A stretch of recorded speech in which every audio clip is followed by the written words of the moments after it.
Bapak, Ibu, saudara-saudari, Yesus sendiri menyatakan, "Akulah roti hidup yang telah turun dari sorga. Jikalau seorang makan dari roti ini, ia akan hidup untuk selama-lamanya.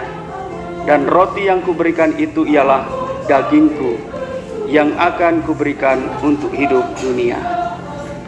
Bapak, Ibu, saudara-saudariku yang terkasih, setiap orang Kristiani dipanggil untuk hidup dalam kesatuan dengan Kristus. Setiap orang Kristiani yang telah dibaptis dalam nama Bapa dan Putra dan Roh Kudus dipanggil untuk menjadi satu dengan Kristus yang mempersembahkan dirinya bagi kita semua. Persatuan itu, Bapak, Ibu, saudara-saudari, kita tunjukkan di dalam hidup ini. Kita sungguh-sungguh masuk dan tinggal bersama Yesus, karena sekali lagi sebagaimana dalam bacaan Injil, Dia adalah roti kehidupan. Semua orang yang bersatu dengan Kristus dan mengambil bagian dan menyantap hostia kudus adalah orang-orang yang dipanggil dan diselamatkan untuk kehidupan kekal. Maka Bapak, Ibu, saudara-saudariku yang terkasih, Yesus adalah roti hidup. Memang bagi pandangan orang-orang Yahudi pada waktu itu mempertanyakan tatkala Yesus berbicara tentang roti hidup.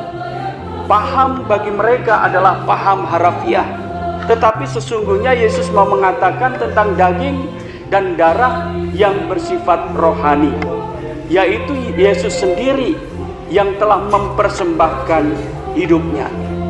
Maka Bapak, Ibu, saudara-saudariku yang terkasih, pada saat kita merayakan Ekaristi, pada saat kita bersatu dengan Yesus yang hadir dalam perayaan Ekaristi, sesungguhnya kita telah mengambil bagian di dalam diri Yesus Kristus yang telah mengorbankan dirinya. Maka dalam bacaan pertama, Paulus sekali lagi mengisahkan perjamuan terakhir Yesus yang menyimbolkan tentang pengorbanan, yang menyimbolkan tentang dirinya sendiri, dan sekaligus menjadi saat penetapan akan Ekaristi.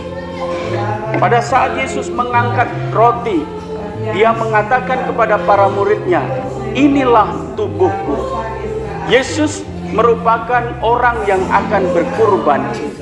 Dia sudah, perjamuan itu adalah juga perjamuan antisipatif, di mana Yesus akan mengorbankan dirinya. Maka Yesus mengatakan, "Ambil dan makanlah, inilah tubuhku." Maka Bapak, Ibu, saudara-saudari, peristiwa perjamuan adalah peristiwa pengorbanan. Pada saat kita merayakan Ekaristi Kudus, kita sesungguhnya mengenang peristiwa pengorbanan, peristiwa Yesus mempersembahkan diri di kayu salib dan mengalami kematian untuk membebaskan kita dari dosa. Maka Bapak, Ibu, saudara-saudari, apa yang akan kita lakukan dalam setiap Ekaristi adalah bersatu dengan Yesus yang adalah roti hidup yang sungguh berkurban bagi kita semua. Anak-anak kita bawa saat ini untuk bersatu dengan Yesus secara intim, untuk menyambut Yesus dalam rupa roti dan anggur.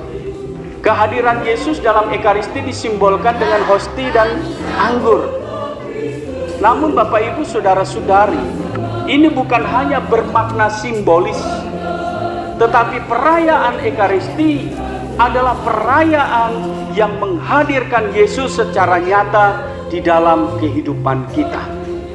Perayaan Ekaristi bukan sebuah drama.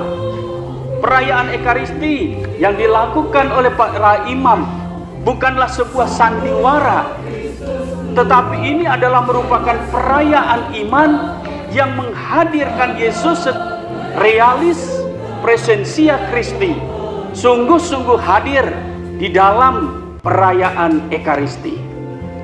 Maka para imam yang merayakan Ekaristi itu bukan dari dirinya sendiri.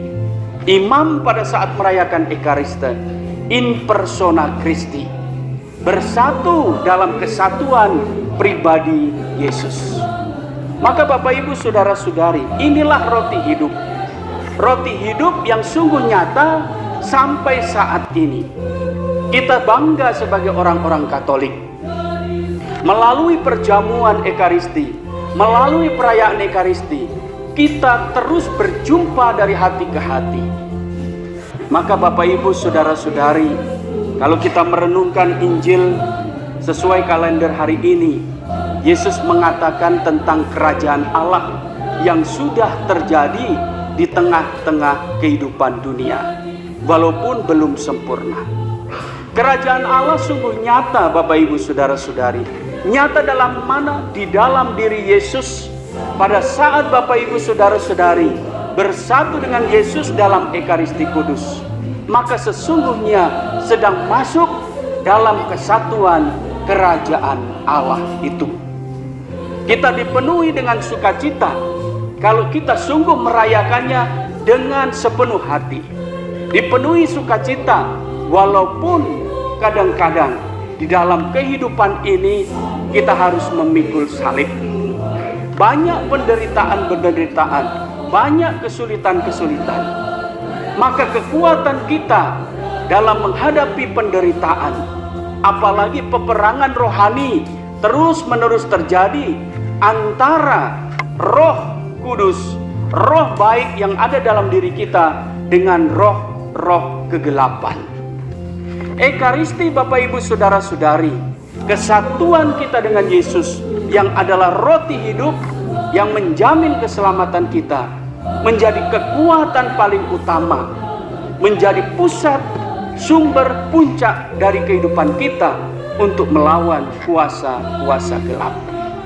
Maka Bapak Ibu Saudara-saudari, saat ini kita membawa anak-anak kita kepada puncak kehidupan kita dalam beriman, yaitu apa? Bersatu dengan Yesus yang hadir dalam Ekaristi. Kita masuk ke dalam diri kita. Maka bagaimana sikap kita sebagai orang-orang yang ambil bagian dalam Ekaristi, yang mengambil komuni kudus, yaitu kita harus menjadi manusia ekaristis. Apa itu manusia ekaristis? Manusia ekaristi adalah manusia yang bersatu dengan Yesus secara sungguh-sungguh, secara total. Yaitu apa? Hidup di dalam cintanya, kerelaan untuk berkorban di dalam kehidupan ini. Hidup dalam kesatuan dengan cinta. Maka sebagai orang-orang yang adalah menyambut tubuh Kristus, menjadi manusia-manusia ekaristis, adalah manusia yang hidup di dalam kasih. Karena Allah, Yesus yang kita terima adalah Deus Caritas Est. Maka kita menerima Yesus, membuka diri selebar-lebarnya. Anak-anak kita bawa untuk membuka diri, biarkan Yesus masuk ke dalam diri kita. Sama seperti Yohanes Paulus kedua, Santo pernah mengatakan, non abiate paura, aperta ansis palangkate la porta di Cristo. Janganlah kalian takut, non abiate paura, janganlah kalian takut. Aperta berarti buka, ansis palangkati seluas-luasnya, la porta pintu untuk Kristus. Maka kita sebagai manusia ekaristis adalah manusia yang selalu membuka hati kita untuk Yesus masuk ke dalam diri kita. Maka Bapak Ibu Saudara-saudari, kita perlu menyadari, anak-anak yang terkasih perlu menyadari, pada saat kalian menyambut tubuh Kristus, inilah tubuh Kristus, kalian mengatakan amin. Yesus masuk ke dalam diri kita. Masuk ke dalam diri kita dan tinggal di dalam bait Allah ini. Paulus mengatakan tubuh adalah bait Roh Kudus. Tubuh adalah bait Allah yang harus kita jaga kesucian, dan kekudusannya.